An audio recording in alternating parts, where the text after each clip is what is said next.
This is Marketing Fundamentals with Bob. Top at 13, retailing.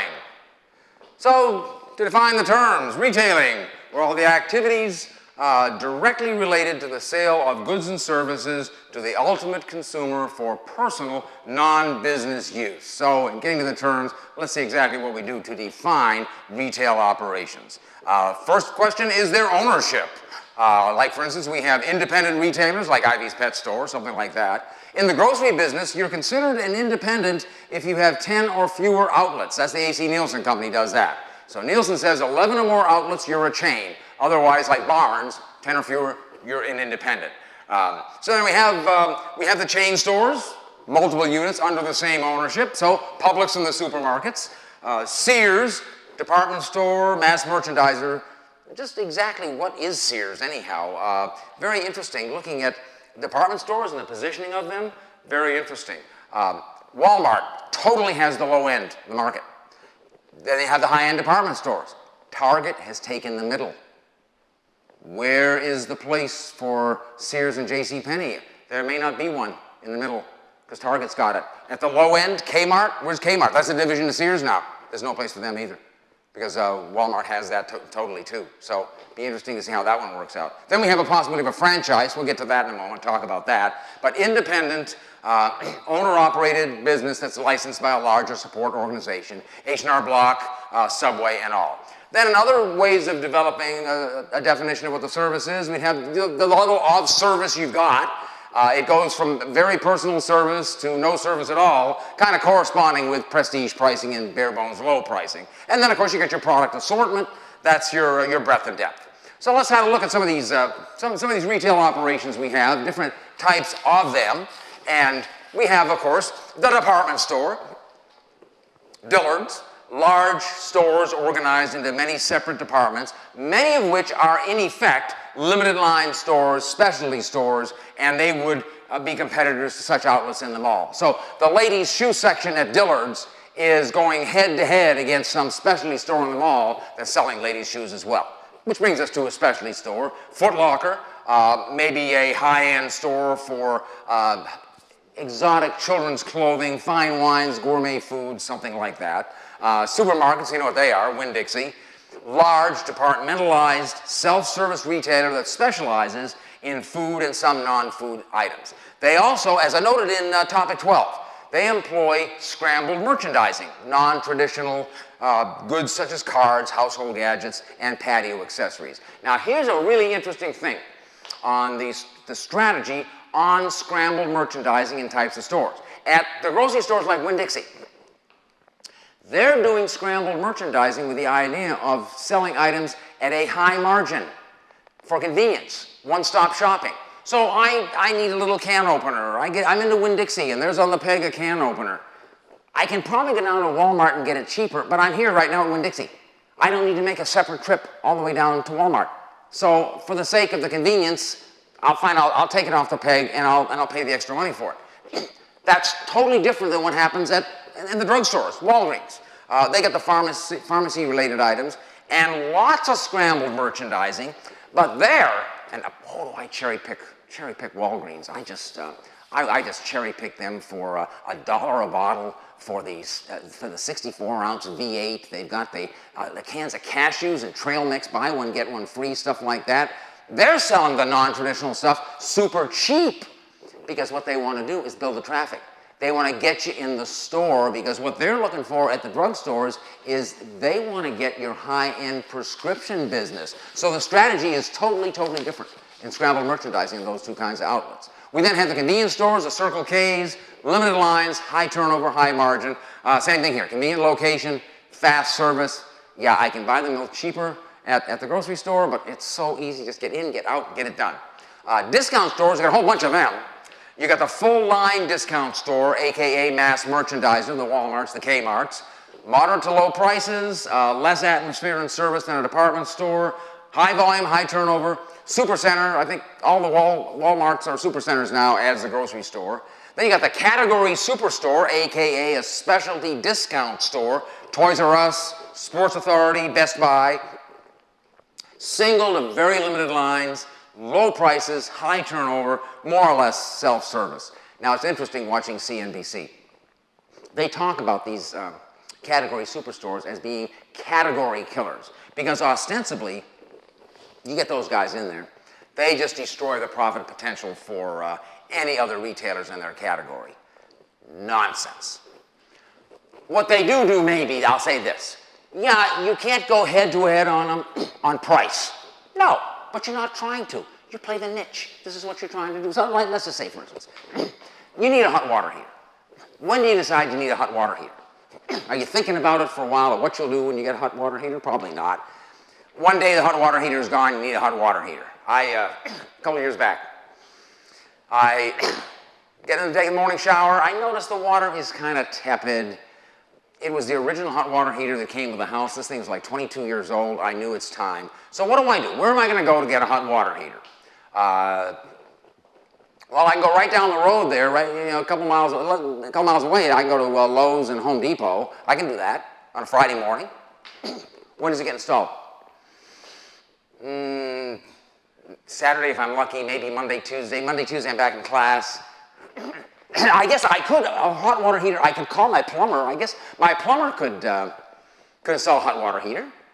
Would I call my plumber for a hot water heater? But that's what I did.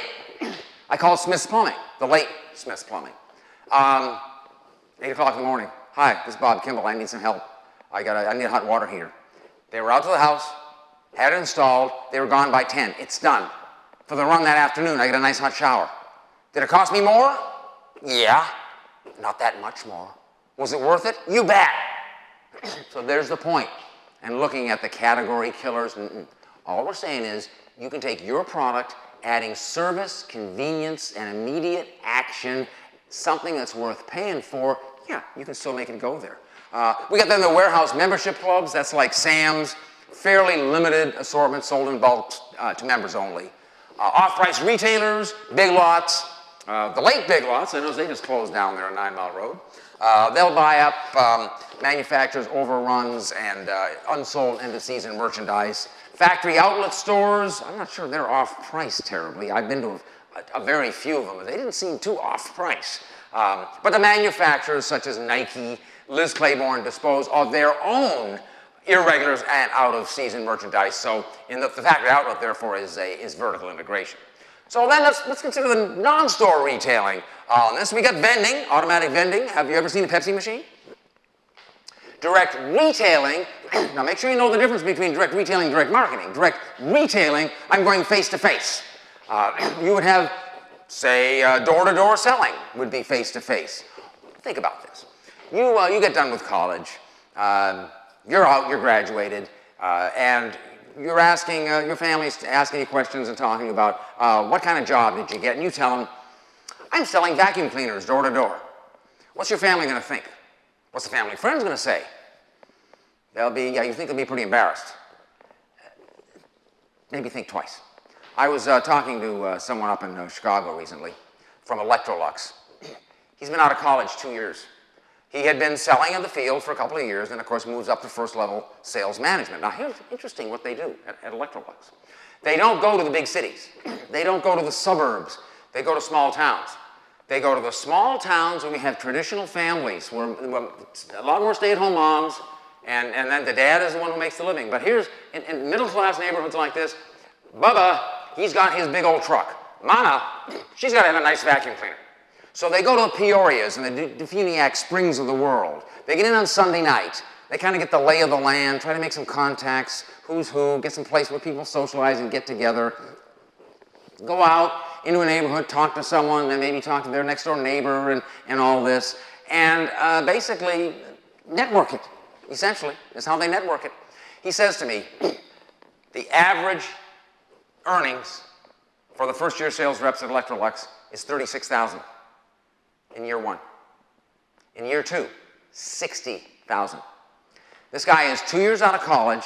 He's now a first-level sales manager. He's got 10 or 12 people reporting to him. He said last year he was going to make $128,000 2 years out of college. So I urge y'all, again, think about this. Don't sweat the title on the door. Don't go into a company, onto a staff position, you never get promoted. Learn the business from the ground up. Let me tell you, if you've been out selling vacuum cleaners door to door for Electrolux, within a couple of years, if they're not ready to promote you, I guarantee you there's a headhunter out there that is ready to look at you as being a potential employee that they want to deal with on this. Another form of this direct retailing, the party plan. You've got selling parties, usually female to female, in the home, or today mostly in the workplace. Direct marketing is not face-to-face, but it's no intermediaries. So you got the e-tailers, you got Amazon and Dell, direct mail, catalogs, LL Bean, and of course today, an online platform today is absolutely essential component of the marketing mix for any kind of brick and mortar kind of store. Then we got telemarketing, inbound telemarketing, we got the fitness videos. Fortunately, I have not seen those for a while. After I'd seen the fitness videos about 40 times, I would figure that they would get the idea I'm not going to buy them sooner or later, but they kept sending them. It's interesting, in my experience, on inbound telemarketing.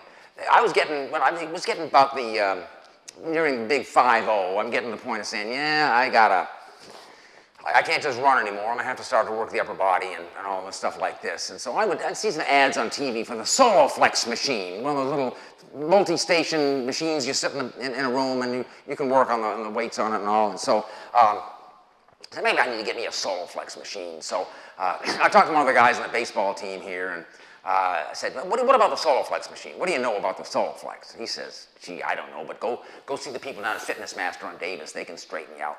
So, okay, I go to Fitness Master, and I walk in and say, hey, I'm thinking about a SoloFlex machine. And the guy kind of rolls his eyes and says, okay, sir, come over here. So he takes me to this SoloFlex machine, which is maybe about 4 feet long and about 1.5 feet wide. It's got rubber bands in it. It's rubber bands you're pulling on it. $1,500.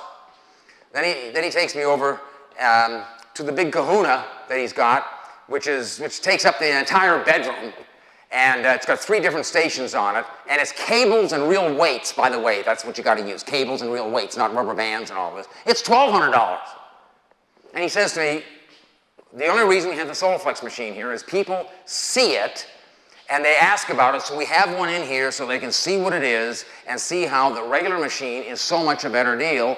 There's not even a comparison, which is probably why SoloFlex is not in business anymore. They sold a bit for a while, but who would buy a SoloFlex machine for $1,500? Think about it. You got some guy sitting in front of watching TV at 3 o'clock in the morning. And by the way, a lot of guys, there's a number of things that look like real good ideas at 3 o'clock in the morning. And so he's sitting there, he's having a beer, and he's munching on some snacks, and he sees a SoloFlex machine. He says, yeah, man, I got to get in shape. He dials in and buys a thing at $1,500 like this. Yeah, it works. That's basically how it works. Inbound telemarketing. The guy that really got this thing going, you've heard of Ted Turner? Ted Turner, I go back to Ted Turner back in the 60s up in Atlanta. He was in the billboard business. I think you can still go up in Atlanta today and see billboards that say Turner on the bottom of them. That's Ted Turner's original company. And Ted Turner decided at one point he was going to buy Channel 17 in Atlanta. Oh, did we laugh at him for Channel 17? This is just ridiculous. What's the guy doing buying Channel 17? It's a dog. This is at the time in which there's no cable, of course. And about half the TV sets out there only went from channels 2 to 13. So this guy's got to be crazy. All these TV sets can't even pick up his station. Then the guy, he demonstrates he must know nothing about what he's doing.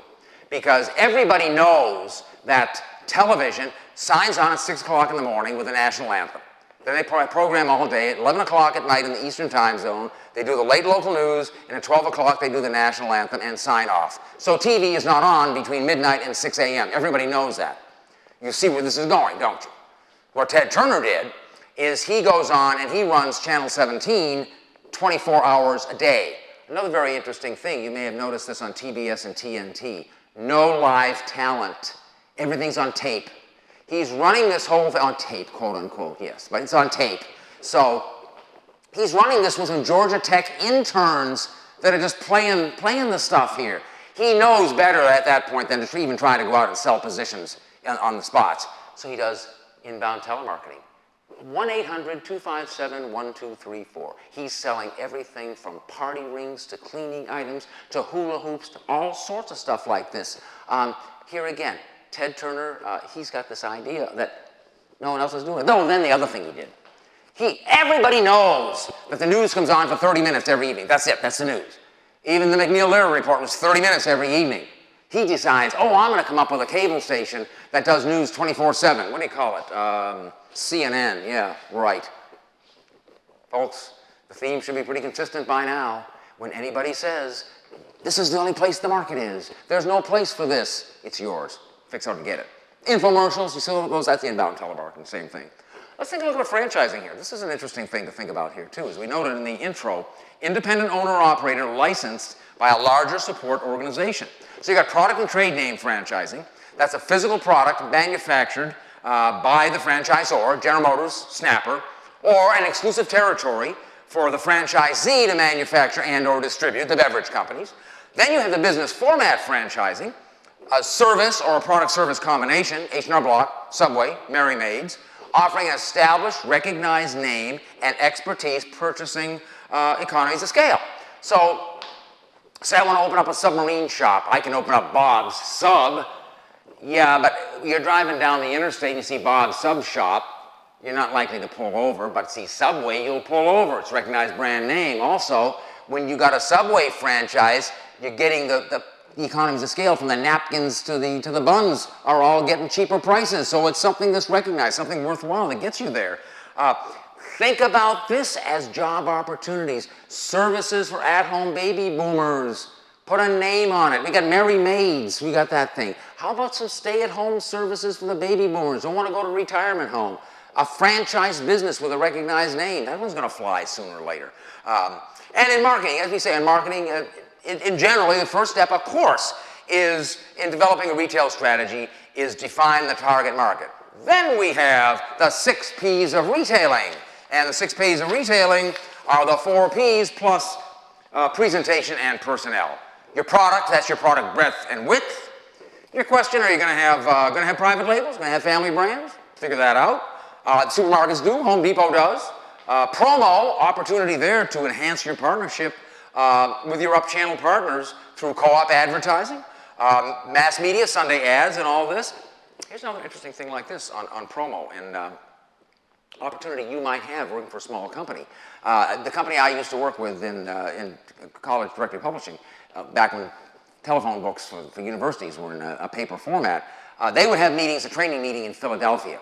Okay, so what's happening in the telephone company business is that the telecommunications companies are outsourcing their Yellow Page business. They don't want to mess with Yellow Page. They want to deal with, they just want to deal with their communications business. So you've got a lot of these nationwide companies that are doing the Yellow Pages as an outsourcer in individual communities.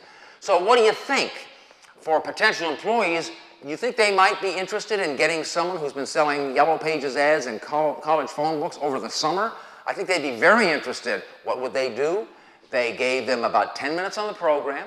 Then they gave them a table in the back to collect resumes and get input from students who might be interested in going to work for them, for which these guys paid a portion of the cost of the meeting room. Think about this locally. Maybe your company has a big old sales meeting, 50 people once a year at, say, the Civic Center. I'm guessing for 50 people at the Civic Center, it's about $200 a person, maybe 10 grand. Think about the possibility of some up-channel partners who might display their goods there. Take 5 minutes on the program. Do something like this and pay a portion of the cost of the meeting. If you're a new employee at a business and you have, say, traditionally your company's been spending $10,000 on that meeting and you could bring in some up-channel partners to totally pay the cost of the meeting, I'll bet that would get noticed in your organization. Then we come down to the question of place and location. Again, interesting, Walmart's initial strategy, don't go to the big cities. Go to the small towns, go to the Peorias of the world here and hit them. And that was very interesting. Instead of trying to go to Chicago, big union market, they didn't want Walmart in there until Walmart got to be so strong that the people were demanding Walmart and the unions kind of had to back down and let Walmart come into the marketplace. Big, interesting thing. Now, you can go a freestanding store. If and only if you're a destination store. That is, customers are drawn out of their way and will drive out of their way to get to there. I can do that. I can have a standalone store if I'm Walmart or Lowe's, say, not a little store, say, halfway between Hurwitz and Navarre, or we had the place at my post office, in the Ensley post office, just on the southeast corner of Walmart down there. The La Bona Boutique. It was in the strip mall at the Ensley Post Office. I'm sure that they were getting a real cheap rent there, but they weren't getting a lot of walk-in traffic. It's like Ivy's Pet Store decided they were going to move from the Winn-Dixie Center up to the Target Center. Get walk-in traffic. You might be better if you're running a little boutique, go to Cordova Mall. Because your rent's going to be much, much higher, but you get walk-in traffic. You get anchor stores to draw people in. So think about doing that and pay the money up front to get that thing done for you. Price, personnel, as well as presentation, that's your atmosphere. Consistent with the product assortment, the classification of the retail outlet. So I can have sand on the floor and potted palms all over the place. If I'm selling beachwear, probably don't want to do that for a Mercedes dealership. Well, hey, that was Topic 13. This is Marketing Fundamentals with Bob.